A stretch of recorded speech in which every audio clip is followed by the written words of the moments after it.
Governor Maura Healey announced last week that the state would use $250 million from the Commonwealth Care Trust Fund to assist some Massachusetts residents who have lost enhanced premium tax credits from the federal government.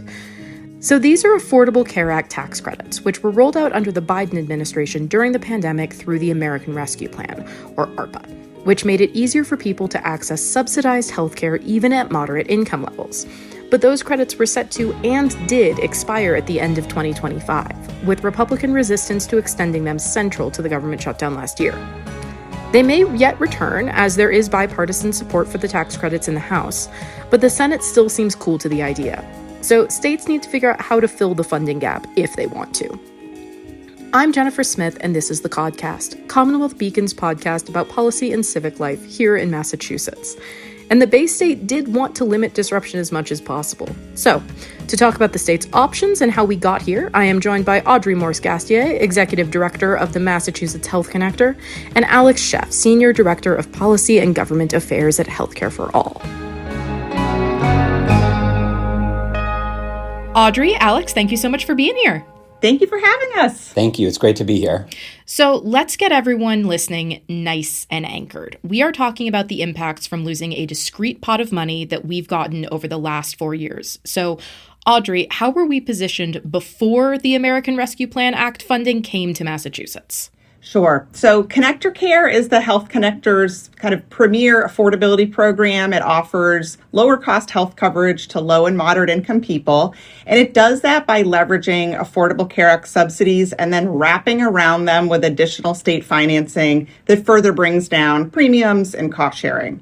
So before the enhanced tax credits came along through the American Rescue Plan, that was a particular split between the state and the feds that were sort of together paying for that cost. The enhanced tax credits came along under the American Rescue Plan and really turbocharged how much the feds were kicking in, both for coverage for people in the Connector Care program, which was at the time for people up to about 3 times the federal poverty level. It also brought tax credits to even more people, even outside of what Connector Care had covered. So there was a really vast number of people in the Commonwealth who were helped either through the Connector Care program or directly through the tax credits that came along as a result of the American Rescue Plan. Gotcha. So when we got this new pot of money from the federal government that kind of let us build upon what we were already doing here, what did that let us do? What happened to the funding that we had before been funneling toward that sort of coverage? Yeah, so the enhanced tax credits that came along as a result of the American Rescue Plan pumped about $425 million new dollars into the Commonwealth to make health coverage more affordable. A portion of that offset spending the state was already doing on Connector Care. And I'll come back to what the state chose to do with that in a moment, and I know Alex will have thoughts too. So that was one component of what it did. The other thing it did, as I mentioned, is there was this whole group of people that had never been touched by the Affordable Care Act tax credits or Connector Care. Suddenly, those folks had help lowering their health insurance premiums. So that $425 million kind of new dollars that were flowing into the state thereabout each year, some of it was offsetting state spending, and some of it was going directly to people who were newly helped. And the part that allowed the state to stop spending as much on Connector Care created a very material surplus for the state, and specifically for a trust fund called the Commonwealth Care Trust Fund that has been used to finance the state subsidies that support Connector Care. So when the state started to accrue these surpluses because it didn't have to pay as much towards Connector Care, its response to that, and I'll let Alex weigh in, its response to that was to invest the surplus in bringing even more people into the reach of Connector Care by increasing the income kind of ceiling, if you will, of folks who could qualify. Yeah, that's a good, I think, pivot over. So Alex, at Healthcare for All here, how were you monitoring those changes? Because, of course, these were tax credits that did have an expiration date sort of written in, even though the federal government can and does often extend those sorts of subsidies. So when you were looking at this new funding come in, did you expect it to be permanent and that we could kind of build funding plans around this new surplus, or were there still kind of fears about long-term sustainability? Sure. So at Healthcare for All, I think we thought about this as a chance to experiment, and we had these additional resources, and those resources were being accumulated in the Commonwealth Care Trust Fund. And as Audrey mentioned, the explicit purpose of that is to support healthcare affordability and connector care coverage. So, Healthcare for All, along with lots of other partners, and kind of through the thinking leadership of the connector, thought, why don't we think about how we could enhance the existing connector care program for folks on a pilot basis, and test this idea and see how it works for people. And so, and I think the other thing to think about here is, we're talking about folks in this case that were somewhere between, Audrey will know these numbers correctly, but, for $45,000, $48,000 a year, and at the time, about $75,000 a year. So, and in Massachusetts, we have a high cost of living. If you're making that amount of money, it can sound like a lot at first, but if you're living in the greater Boston area, you are really still struggling to make ends meet, to pay your insurance, pay your rent, afford groceries every week. And, this was a time when we were seeing, the costs for all of those things go up a lot. So, that's why we were really focused on saying, could we, expand and improve the connected care program for folks that were just above that threshold. And there's some history here. Healthcare for All operates a helpline. We take more than 20,000 calls a year in 5 different languages. And we had heard for years and years and years from folks who were just over that eligibility threshold.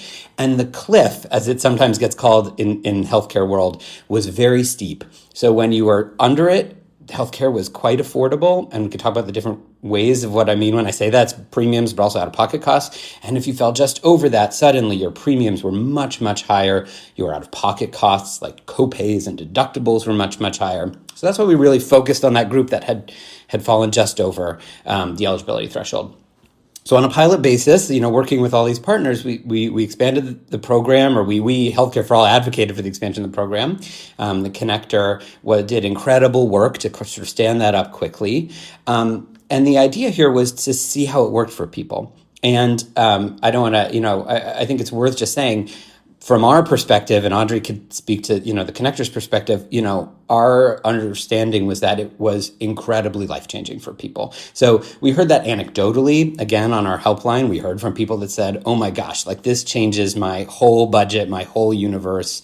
I remember an early conversation we had with a woman who is a school bus driver for special needs kids, and she was right in that group. And just hearing her talk about this, it made sense to us why it was such a big deal. And then the data bore that out. So, there were surveys. 1 in 5 people in this expanded population reported getting preventive care that they had put off because they felt like they couldn't afford it before. 1 in 10 picked up a prescription that they had been prescribed by their doctor, but they felt like they couldn't afford to take before. So, and on top of all of that, it lowered everybody's premiums really significantly on a monthly basis. So kind of a win-win from our perspective.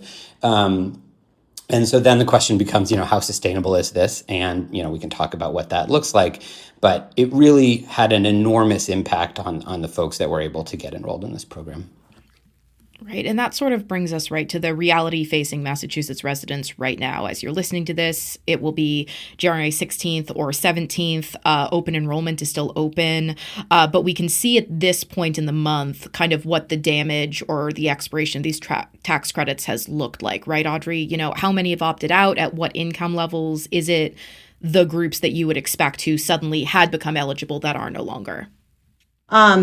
Unfortunately, what we're seeing is exactly what we worried we would see, this open enrollment, and that's both as a result of the enhanced tax credits expiring because of congressional inaction. It's also a result of the so-called One Big Beautiful Bill. And so I think it's important to understand there's a number of compounding federal policies that are bearing down on people who've gotten their health coverage through the Health Connector all at one time, and they're all hitting this January, this month. So what we're seeing, and I do want to caveat, and we're talking about Connector Care, which is a unique state program. I think Massachusetts is by far the best positioned state in terms of the tools we have in place to best buffer people with the tools that we do have. So what I'm about to describe is still pain that is getting felt in Massachusetts. And I want to say If we're seeing this pain in Massachusetts with the tools and protections we have, I shudder to think what is happening in 49 other states while we're still waiting for the dust to settle and all the data to come in. What we are seeing is double the number of people have proactively terminated their coverage for 2026 than we saw at this time last open enrollment period. So that's just the first wave of people who looked at their bill for January and said, I cannot do this, I'm gone. Double the number from last year. It's about 25,000 people.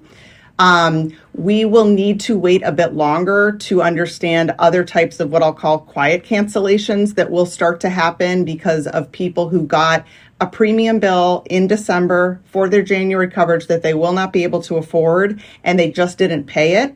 And if they don't, true up and pay by the end of January, they will be terminated. So it's sort of a different process. So I want to say what we're seeing early is concerning, but there will be more kind of shoes to drop in the sense that there's still more types of coverage loss that we'll be seeing with greater clarity in the weeks to come. The people we are the most worried about with respect to the enhanced tax credits expiring are the people that Alex was just describing who are just on the other side of an eligibility cliff, who are losing ACA tax credits because of the expiration and losing Connector Care at the same time, since Connector Care is a program that's predicated on ACA tax credit eligibility. It's a WRAP program. So people right over 400% of the federal poverty level are those folks who are getting it the worst. So those are people making about $63,000 a year. So again, repeating everything Alex just said, these are people who are struggling to make ends meet, don't have a lot of extra money sitting around in order to be able to afford their health care, as well as groceries and rent and all the other strains we know people are facing financially. So we are seeing that our terminations have been disproportionately folks in that category, which is what we anticipated. And the last detail I would say is the individuals in that population who are older, people over 55, over 60, shy of Medicare eligibility, are getting it the worst because of age rating and insurance policy. They have higher healthcare costs, and so their premiums are higher. And so going without any help, if you're an individual who's 60, 62 years old, that exposure is immense. And so those are some of the toughest increases we're seeing, and those people are really feeling it. And I think that does take us to both the reference to the tools that we have and then the reality that we're looking at right now is there has been an announcement that, now that we no longer have those tax credits, that $250 million is going to be now redirected from the Commonwealth Care Trust Fund back into that kind of connector coverage. So, Audrey, I'll let you very briefly kind of lay the groundwork for will that change actually help those recipients, the ones that we're talking about, and to what extent does that just reset us to where we were before the pandemic? So Connector Care so I'll just explain the mechanics very briefly because I think it does help folks kind of comprehend what is being described here. So Connector Care is a program that says to people who are eligible based on their income and not having, affordable coverage through a job, the state will provide you with a health insurance product where you can contribute as low as this much each month. And for people who qualify, the state first looks to see if there's a federal subsidy in play, and then it uses that, leverages that, and then it fills in the rest with state dollars. And so what was described last week by the governor was that as a result of enhanced tax credits expiring, and of course, we've all been pressing all through 2025, the strongest advocacy possible, all the way through this open enrollment period, even hoping after the new year something would happen. The governor's announcement was to acknowledge that because of that expiration, the state is going to have to spend $250 million more dollars in order to keep that program operating as intended, and allowing people to continue to have that affordable coverage that Connector Care has long offered to people and committed to people. So that is what it is. That is what those extra dollars are doing. They are what the state is going to what the state is choosing to invest in order to not move Massachusetts backwards as a result of the federal inaction. It will not, however, as the governor noted, help those folks that are over 400% of the federal poverty level. So again, someone earning around $63,000 a year. This is just about an investment in the Connector Care construct and program So we continue to be deeply concerned about people over that cliff, and the folks losing help there. It's like 28,000 people who lost that help. And those are the folks we're, again, hearing the most from, and we are seeing a disproportionate number of terminations from. So, Alex, that I think immediately takes us to you, which is, what do you make of that gap here? What do you do with both suddenly kind of the loss of that additional funding option in the trust fund and then the fact that there's now this group of people that has spent the last 4 years being able to benefit from that additional subsidy? Sure. And I think there are two groups of people we're hearing a lot from on our helpline right now. So the first is the group we've been talking about, which is those folks now just over the threshold. And, these are tough conversations that our helpline counselors are having. We get asked a lot, like, what would you do? Would you drop the coverage? Would you keep it? It's so unaffordable. And, I think it's maybe worth putting a couple numbers around this. For those folks in that group just over the eligibility level, to keep that same level of coverage would likely mean their premiums could double or triple in many cases. We know that's not what they're likely to do. And what we hear from them is we're going to drop to a more affordable, and I would use that in quotes, a more affordable option, which would lower their premiums, but it also comes with much higher out-of-pocket costs, much higher deductibles. And that really puts care out of reach for folks. I think sometimes we talk about affordability like it's an inconvenience or it's just a budget item, but it translates into, can people actually go to the doctor when they need to? Can they pick up their medications when they need to? So there's really direct impacts, that we hear on people's health outcomes. And I think it's always just important to touch on that. So we're hearing a lot from those folks.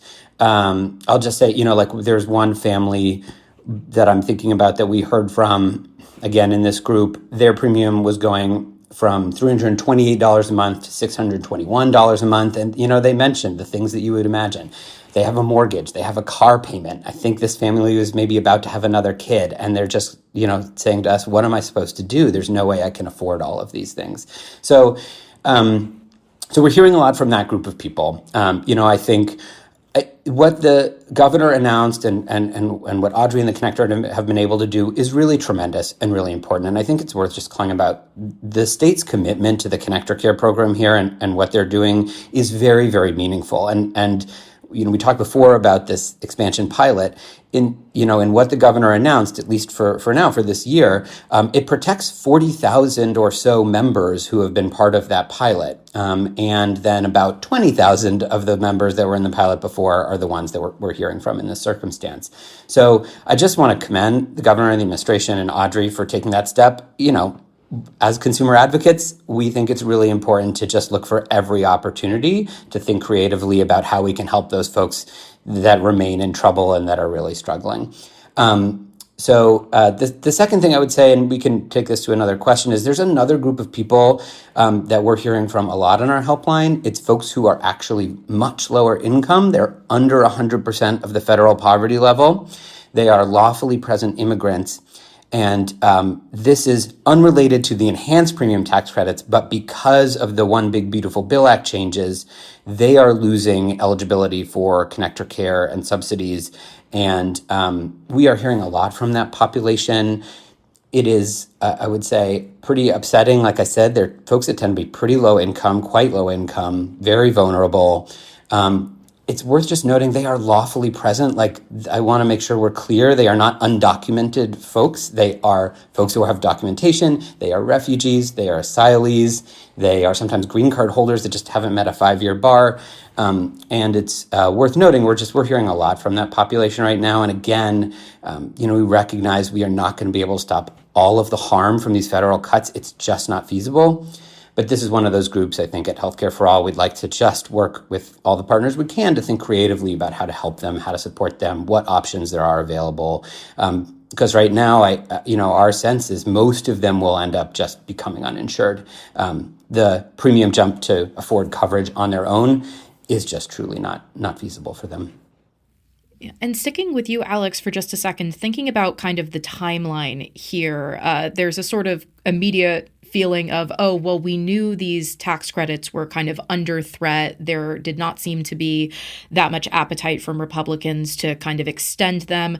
There is a slight chance that there is, a Hail Mary at some point, though the Senate is not seeming too enthusiastic right now. How is the timing on kind of the state's response struck you here? Because it can sort of feel a little odd to say the announcement was made last week, open enrollment, closes this kind of coming week. Tell me about sort of the speed of response. Was it what you hoped to see? Was it as fast as it could go? Or was there a little too much finger crossing? What did it look like? I think, again, I would just say we were really relieved to see the governor's announcement. And I think it shows the state's commitment to ensuring this coverage for folks. I also think the connector has done a very good job from our perspective. Again, we're hearing from folks on the helpline, being proactive and explaining what would or wouldn't be there come January. So I think the connector's work has been really stellar on this. There's also just an extent to which people don't fully absorb what's happening until it's happening. And this actually goes to something Audrey mentioned before. We also are very worried about folks that are going to continue to drop off coverage when their first payment is due. This is something we see a lot, or we hear from folks a lot. They say, oh, maybe I'll keep it or whatnot, and then the bill is due and they just can't do it. And so, I think it just is a reality that folks are focused on what's right in front of them, again, particularly for this group that's operating kind of paycheck to paycheck here. And so I think, the state has done a good job as they can. Like I said, there remain groups that, we want to think about, are there opportunities to help them, moving forward. And so, Audrey, thinking about this kind of immediate announcement and the near future, because we don't know what this is going to end up looking like on the federal level at this point. Is this, from the connector's perspective, supposed to be kind of a one-year stopgap measure, something that we may need to just kind of recommit to the level of funding for years? Walk me through kind of what the short and long-term plan looks like in your view. Sure. So, I would just start by saying I think the focus of the governor's announcement was very specific to the fact that these enhanced tax credits just expired, right? And so it's a clarification and a recommitment to, we're not going to let that stepping back mean that we too are stepping back for the Connector Care program. The design of the Connector Care program is 20 years old. And we've been incredibly fortunate, as Alex noted, all of the ways that Massachusetts has continued to commit to the success of our model of health reform, which, as folks know, predated the Affordable Care Act. And we've sort of moved along and tweaked along the way in response to the design of the ACA and ACA subsidies and how those have ebbed and flowed, et cetera. So, we make all of our decisions, from a budgeting and a policy and program design perspective, really on an annual basis. So I don't want to sort of hold up a crystal ball with respect to where we'll be, 3, 4, 5 years from now. But we were so heartened by the state and the governor's leadership and continued commitment to making sure that we're showing up for people in the Connector Care program in the way that we've been able to over the years, even as we see the feds walk away from a very proven, impactful model of enhancing affordability for people. And help me, it's always very exciting podcasting when I have people list numbers. But so the actual sort of gap between what we are able to sort of preserve through this $250 million of trust fund money and kind of that additional amount that was going to pilots, that was going to expand the eligibility, what is that gap? If the state was looking under every couch cushion, what would they need to come up with? So the total number of enhanced tax credit dollars that were flowing into Massachusetts in 2025, above and beyond what I'll call eight baseline ACA tax credits, the all-in number was about $425 million. And as I noted, and as the governor announced, it's about 250 that the state is saying it is now picking up in order to keep Connector Care to the levels it commits to. There's about, like 175 or somewhere in that range of millions of dollars that the feds have sucked away, but the state doesn't pick up any piece of, because that's not the design of the Connector Care program. So you could think about $175 million of impact directly to Massachusetts residents who are facing higher premiums as a result. So, it may not be exactly one for one, and happy to think more with you about, the math under the hood on that. But in terms of thinking about the whole number of impact is that bigger one. And then the majority of that, the state is stepping in and saying, we've got you, Massachusetts consumers, and we're going to largely hold you harmless or close to harmless from that. But there's another 175 or so out there that is directly borne by residents. And I'd like to kind of ask quickly of both of you also, to what extent did this seem like a plausible outcome? When you talk, Alex, about the idea of kind of a pilot, which often presumes that there's sort of a termination window or a conclusion at which point someone looks around and says, well, do we make this permanent? How do we make this permanent? So from healthcare for all, were you thinking, oh, we might have to revert to where we were before the pandemic? Yeah. So I think there's two answers to that question. The first is, I think it can feel now like it was a foregone conclusion that these enhanced premium tax credits weren't going to continue. Certainly when we started the pilot, and even a few months ago, I wouldn't have said that was an obvious outcome. And for a couple of reasons. I mean, one is we didn't know when we started this who would control the House of Representatives, the presidency, those kinds of things. If a different party was in control, the outcomes might look different. So there was that possibility. And then even then, over the year, as Audrey alluded to, Healthcare for All, we focus a lot on state work, but we were talking to our delegation. We've been, talking to folks in Congress and working with national stakeholders and groups. And Audrey knows as well. Audrey testified in D.C. There was a real sense that actually there could be some kind of bipartisan. Maybe it was a compromise, maybe there would be some changes, but something to extend these tax credits. And I think we held out hope for quite a long time that could still happen. As you said, it's feeling less and less possible. There's still a few remaining last-ditch opportunities here. So in one world, we were really hopeful for a long time that there would be some agreement to continue these enhanced tax credits, and therefore we could, continue the experiment of the pilot without really any additional cost to the state in that case. And then, but I think we always knew there was the potential that these enhanced tax credits could go away. And I think what a pilot allows you to do, and I go back to, what we heard from folks and what we saw in the surveys, what we saw in the data is, was this helping people? Sometimes you test things out and it doesn't pan out. It doesn't really help that many people, or it doesn't have the impact that you want. And I think, our sense was if this has a really important impact on people, if it helps people access care, if it lowers their monthly premiums in a meaningful way, if it helps more people get enrolled, which, and Audrey can speak more to these numbers, it did. I think then you can say to the state, well, maybe there's ways to think about it, but this could be a worthwhile investment continuing, even with state dollars, because it's helping so many people in such a meaningful way. And you wouldn't know that unless you tested it, unless you did a pilot. But if those are the outcomes you're finding, maybe it's worth the investment from the state, even in the absence of all of the enhanced premium tax credits we were getting from the federal government. Gotcha. And then Audrey, to kind of conclude with you here, thinking about, one of the things that we were talking about here in the newsroom is, is there some reason kind of the state can't commit to like longer term plans for how to fix it, where additional money can't come from? So I am curious kind of about your response to that. But as part of that, I am trying to think about, what it feels like for those people who might have said, okay, this is great. I can now kind of make reliance decisions on having this new money, on having the ability to, commit to this higher level of coverage, and sort of feeling like the rug was pulled out from under them. So thinking about the long-term planning, understanding that it's both a state financing decision, but also, an individual personal financing decision. I think I'd like to close with where you're at on that. Absolutely. And I think we really try to center even our biggest picture thinking and strategizing in exactly where you landed, which is this is about real people's lives. This is not just sort of grandiose, policy and fiscal decisions and trade-offs. But Connector Care has been the central feature of the state's success in attaining the lowest level of uninsurance in the United States of America.